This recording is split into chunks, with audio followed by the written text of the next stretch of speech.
Oh my. No! Good morning, boys and girls. This is Josh from Begins to Feel Something. Hey, today I'm really pissed, really angry. I collect figures, game related or anime, whatever. But sometimes when I don't have space or when I want to get rid of something, I try to sell it. I live in South Korea and I bought and sell hundreds of figures that way. But the other day, I sold one figure and it turns out that the person received it broken. So he was really pissed at me. And actually, in Korea, the law protects you a bit in case you have those kind of situations, specifically against not receiving the item.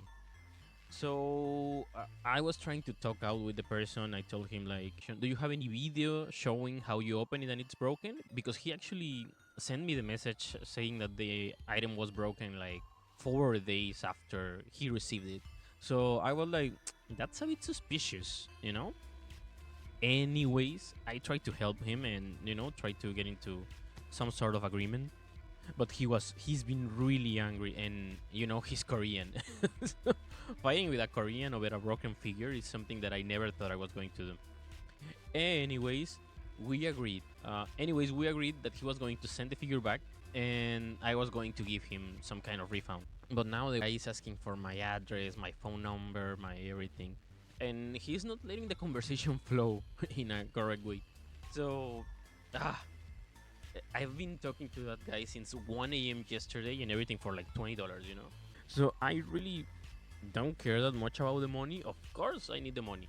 But to be honest, at this point, I prefer to lose some money and go on with my day, you know? Because I've been like uh, extremely angry because of that. Anyways, today I have something for you. Am I NIMA? Where we're going to have to mix and match concepts like inside our head in order to create responses, like things that we're going to say to someone else. In this case, is going to be our mom, who has us trapped in our basement because of reasons. So we're going to find out what's going on here. Okay, anyways, thank you very much. Let's start. And I am a Nima. Nima? Hmm. Question. Dark, cold, endless, and utterly serene. The perfect, undulating prison for you to spend eternity. An irritating yet familiar voice scratches at your brain, and you find yourself violently awoke by a mysterious figure. It worked. Worked? You're breathing. The air is cold and stagnant. The walls that surround you provide the room with a distinct lack of natural light. You're underground. Dozens of boxes overflowing with tinkers bring a strange sense of comfort. The comfort dissipates as you realize you're tied to the chair you're sitting in. A bungee cord holds you head up. Wow. So they really got us. Stranger. The stranger stands across the room, hesitating to approach. Hmm. Did you notice that after she thought the word stranger, it moved here? So that's pretty much what we're going to be doing. The stranger stands across the room, hesitating to approach. Nima, is that you? We can combine the words. Nima and stranger makes mom. All words are stored in your library after they are unlocked. When we're done, we can drag the words. Mom? Mom, what's going on? Wait, yes, it's all coming back to you now. You are Nima Lee and this is your mother, Annabelle Lee. Mom breathes a sigh of relief and smiles. Oh, thank God. I thought I lost you. She excitedly steps forward, but stops herself short of throwing her arms around you in an embrace. She pauses. Lost? Me? Mom shudders. Let me bring you some food first. You must be starving. Mom exits the basement, excitedly clambering her way up to the stairs. I hope she trips and cracks her skull. Oh, thanks, Mom. A sopping wet bowl of slop is gently presented to you. The odor, reminiscent of wet dog and dirty socks, is masked by overwhelming amount of soy sauce. Mom unties your hands but leave your waist and head fastened to the chair. With some effort, you can now eat your gruel. She places a small dull spoon in your now freed hand. She's even uglier up close. Whoa. Okay, Nemo, before you eat, we need to have a little talk. There was an accident. Your memories may have been affected, and I want to ensure you're okay before everything goes back to normal. You're going to be living and sleeping in the basement for now. Can you untie me? You're tied up for your own safety. If you fall unconscious, I don't want you to fall and hurt yourself. Just follow her rules, and then we'll be free. Okay, there's someone else talking to her. You're not a prisoner. This is just a controlled environment for you to heal in, okay? You look at the bowl of food and then back up at her. You try to nod, but your head just bounces in your binds. Alright, so starting tomorrow, I'm going to be bringing you items. I want you to think on how these items make you feel, if they bring back any memories. For now, let's start with something simple as an example. She takes the bowl of gruel and pushes it towards you. What does this kongi make you think of? You can start to eat while we talk if you like. You hesitate, looking down at the bowl and back at her. Although she claims there are no wrong answers, you know that this is not true. She's looking for a specific response. Try connecting ideas in your mind and see where those trains of thought lead you. Tell me what you're thinking about it. Hungry a kongi? Disgust. Despite every fiber of your being screaming at not to, you bravely force a single spoon of piping hot congee down your throat. Overwhelmed by the pungent taste of mom's unconventional methodology of cooking, you spit it back out. Better to starve to death than endure another mouthful of this over-seasoned nightmare. Unsurprisingly, Mom looks away in shame and apologizes for the culinary transvestite before you. I guess my cooking hasn't improved then. I'm sorry, Mom, I can eat this. Well, you have to eat something. Can we order takeout? She cringes. The notion of spending money on greasy fast food when there is perfectly fine congee at home seems to cause her physical anguish. You know what? I have some Burgie's Burger coupon upstairs. I've been saving them for a special occasion. To be determined if she'll remember to actually do this. She's going to feed us, right? Jujon. The bowl of congee certainly chase away your appetite. Jujon. The bowl of congee certainly chase away your appetite. Now you'd prefer to find a nice den to crawl inside and sleep. Mom sets the bowl aside and lets out a long sigh. She stares at you intently, preparing for something. How much of the accident do you remember? You shake your head. Some things just come to you, but as far as you're concerned, everything that happened before you woke up in this basement feels like a dream. You were swimming. You hit your head. You're lucky I was able to rescue you. You clutch your head as a bolt of pain travels from the top of your cranium down your spine. Oh, likely story. A memory surges to you. You recall looking up at your mother's stony face. In her hand, she clutches a small sharp knife designed to cut through the flesh and organs. Your mother looks worried as she reaches out to console you. You recoil away from her. Maybe we should talk about this later. Tomorrow the real tests begin. You pass those, and you'll be free to leave the basement, and everything can return to normal. How am I supposed to pass if I can barely remember anything? I suppose it's only fair if you have a chance to ask me some questions in return. There's a shuddering pain racking your brain. You're almost spent for the day. Choose your next words carefully. What do you want to know?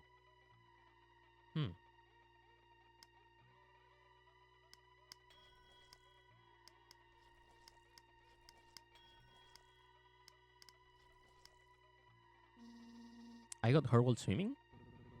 You feel like you don't trust that explanation. You went swimming by yourself and hit your head in a rock. I told you not to go because the current was strong, but you didn't listen as usual. You were lucky I found you when I did. Really? Yeah. Her voice is tiny with regret. She's lying to you. Your eyelids are growing heavy. You're running out of energy. Anything else you want to ask me about? Okay. Body and water. Corpse? Did I die in the accident? No. You were in a coma. Let's not worry about that right now, okay? You, John, and your mother takes notice. Nima, sweetie, don't you think it's time to go to bed? I just have one more question. Okay, what do you want to ask? I remember you hurt me. Oh, I think we did something wrong. Mom flinches. You can tell you have struck a nerve. She begins to tremble. Nima, honey, I know I'm not always present, but I will never... You have a second memory coming to you.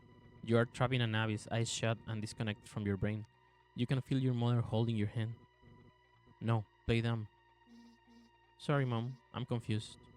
Mom relaxes a little, although she doesn't let go of the barb you're stuck in her. Lately, I've been prioritizing my work over you, and that's not fair.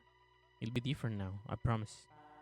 That doesn't mean I ever actively wanted to hurt you, but I can't deny that you have been hurt because I have not been there for you when you needed me.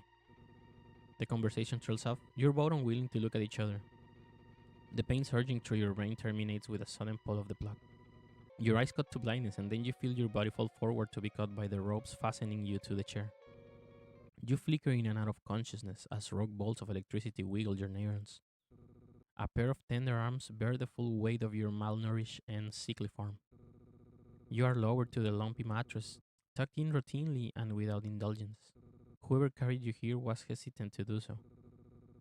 Her acts of mothership seems a little bit more than a performance. Despite that, you feel a gently hand lovingly caress the side of your face, and once again, the world goes to dark. Ooh, fossil.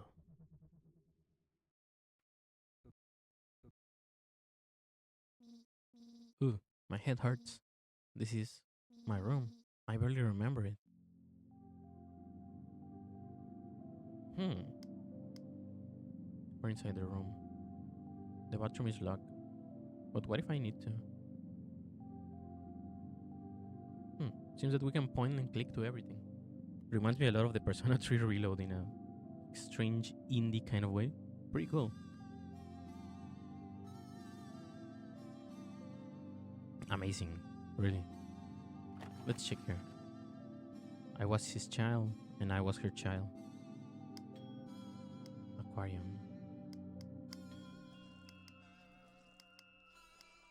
Happy memory with a plush.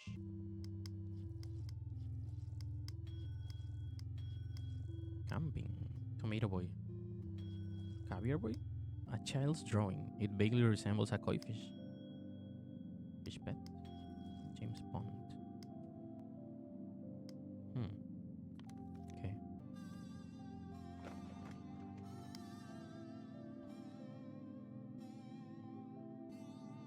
This is what my dad looked like. I remember him.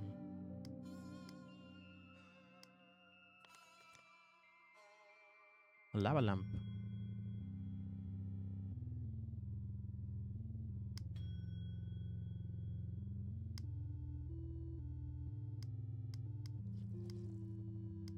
Okay, she loves her dad obviously. As a child. I wonder what's out there. Fossil and rock. Trapped. Okay. Seems lonely.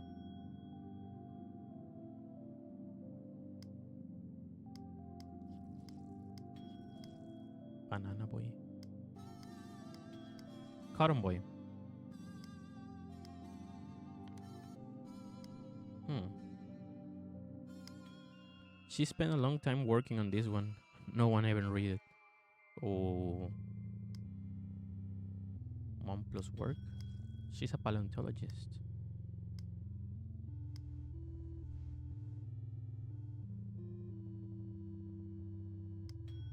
This book is on evolution.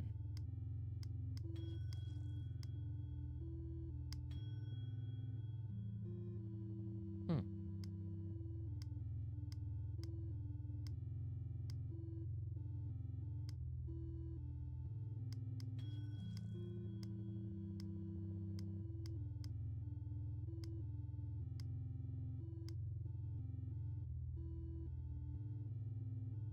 Song Wind 7.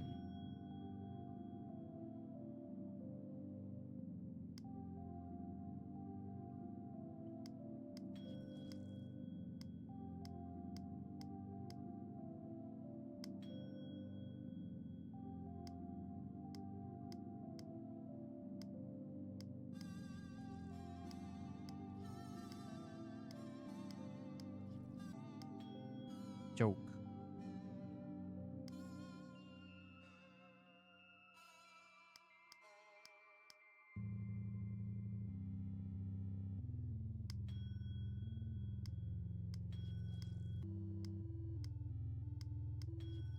Oh.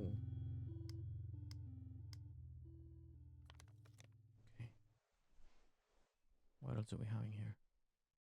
A penguin. I wonder if they are jealous of the birds in the sky. I wish I could be the powerhouse of the cell. Body.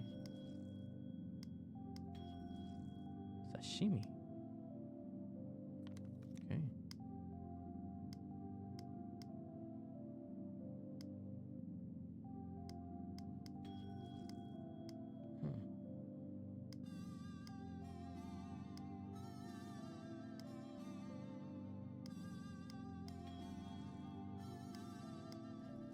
Kanji. This is my special jar of wishes. Right now, I wish I could get out of here. Corpse Lillian?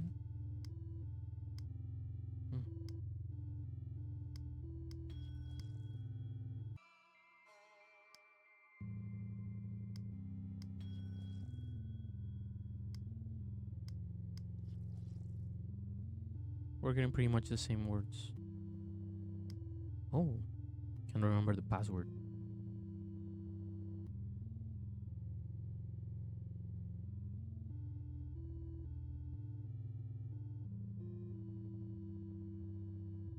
I guess Nima would be too obvious.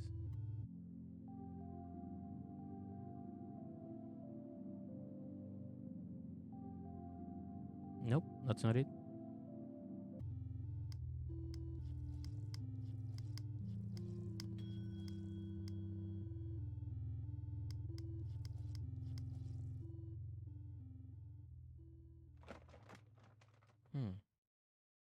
Should I knock for mom? Okay, let's go. Are you awake? Yes. You hear her undo a series of deadbolts, opening the door only a crack for it to be caught by the chain lock and held near close. She studies you. She closes the door. She hates us. Okay. You hear her undo the last chain and open the door again. You didn't clean yourself. The bathroom door was locked. Her cold minion thoughts for a moment. She pounds her head with the palm of her hand. She gestures for you to go sit at the table while she retreats into your room and unlocks the bathroom. Quick, lock her again. You hesitate, weighing the risk of trapping your mother in your prison. She returns quickly and efficiently. Your bathroom is unlocked. She doesn't take note of you, passing to ascend the stairs in a staccato of thumbs and exits the basement. You fidget in your chair, wondering if you did something to upset her. She's not buying it. She returns stumbling clumsy down the stairs.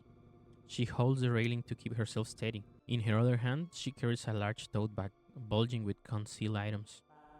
Alright. She calms down a bit and smiles placidly at you. Good morning, Nima. Good morning. Don't forget to call her mom. Did you sleep well, mom? No. Disgusting. She's wearing the same clothes from yesterday. She looks disheveled. It's unclear if she slept at all. Are you feeling any pain? Yesterday your conversation ended rather abruptly. Your vitals are stable and you seem to have made full recovery. Yes, I'm feeling well. Good. She flips up a notebook and makes note of that response. How was your sleep? Any interruptions or strange dreams? Lie to her. Nope. She flips her notebook close and the fake smile turns into a real one. You're going to do better today, right? Today is going to be a little different from yesterday. With me, I have some items. All you need to do is tell me how they make you feel. Can you do that for me? Yes. She places a plush of a shark up on the table in front of you. It invokes some familiar feelings with you. Nostalgia, sorrow, and most intriguingly, love. Now, is there anything this reminds you of?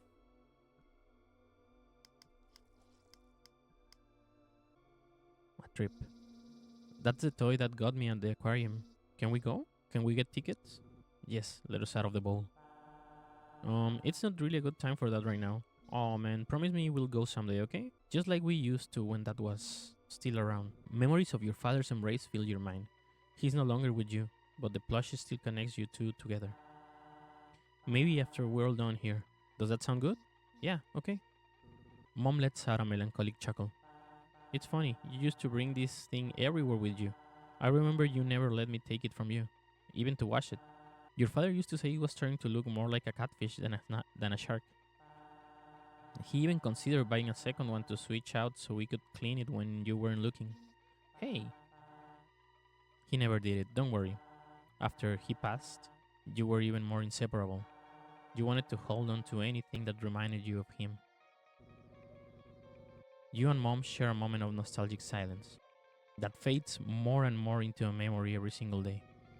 Mom lovingly plants her hand on your cheek. I'm just glad I didn't lose both of you. Okay, Nima, let's move on to something else. She pulls out a chunk of rock with a strange formation entombed into its surface. There's a prismatic glow on the rock, an opalized skeleton frozen in time and then cracked open like an egg. Mother hesitates, unsure if she should show you this thing. Still, she places it on the table and pushes it towards you. What does this remind you of? This is an old friend of yours, you're sure. There's a familiar feeling you can shake, and that's most likely a hint. This is my pet rock, Rocky Lee. He's a treasured member of the family. You think I could have possibly forgotten about Rocky? You don't have a pet rock. Oh, look at this. Are you just making stuff to buy time? Or do you not know what this is? This is one of the fossils that you study from work. You're reminded all the time that your mom spent in her office toiling away at descriptions and classifications for fossils like this. A job that takes up so much of her time yet pays so little. You're working with these fossils pretty much all the time. You wrote books about them. Do you remember this one's name? When you look at this fossil, the only thought that comes to your head is that it looks like the silhouette of a shadow man. There's something about it that calls to you, as if the shape of the stone is in the perfect shape to fit you. You have a desire to crawl inside the stone and become entombed within it. No. Marella Splendus. But that's alright, it's not important right now. You sigh. She constantly tests you on this useless shit. The small spark of anger unlocks a treasured trove of hidden resentment you held for your mother and her work. How much she offloaded onto you in order to prioritize her research. Kind of a waste of time. What was that? You spend the whole summer down here obsessing over things that have been dead for millions of years. You touch a nerve with that. She reacts by balling her fist, a steel bill cross over her eyes. You're spoiled, Bart. You can play and do nothing all summer. Maybe to you it looks like I'm wasting my time, but all this work I've done so we can fix our family? You shouldn't have said that. Why not? It's the truth. Play? You didn't let me go outside. I feel like I was in prison.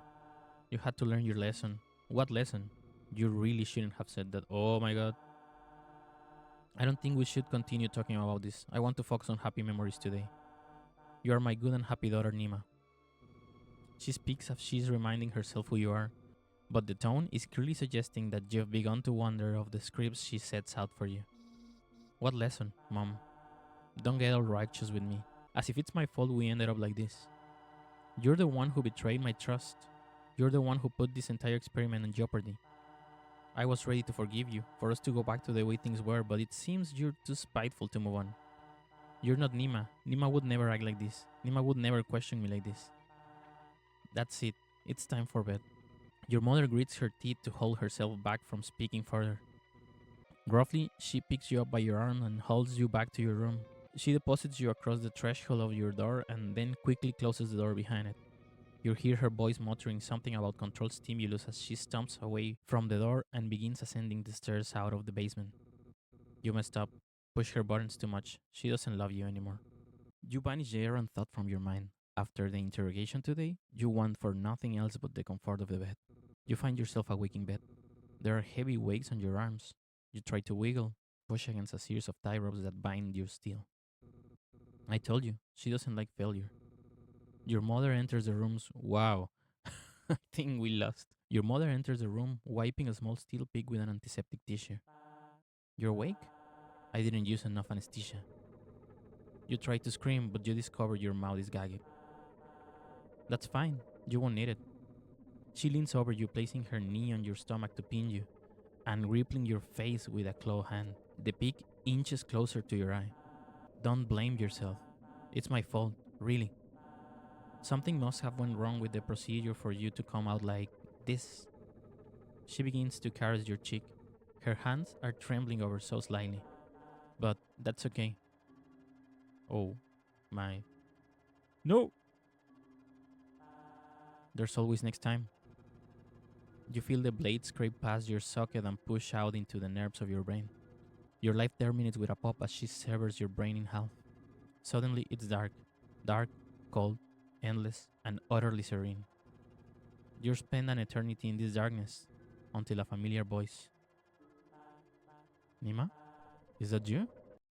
Ah, so actually, this is not the first time that this has happened. So remember Dark, Cold, Endless, and Utterly Serene? That's the way the game first began. I have some theories. Um, Most probably is that she's been working with fossils, right? So maybe she found something. She found some kind of parasite or something that she kind of uses so we can revive in theory. And when she tests us to see if everything is okay, we fail. So she starts all over again and over again. So yeah, what a game! Really interesting. I really like it. Am I Nima? Anyways, please let me know if you have anything to say. If you have any comments, if you want to tell me something, if you want me to try a game, that'll be nice. Thank you very much for watching. This is Josh from Games to Feel Something. Goodbye.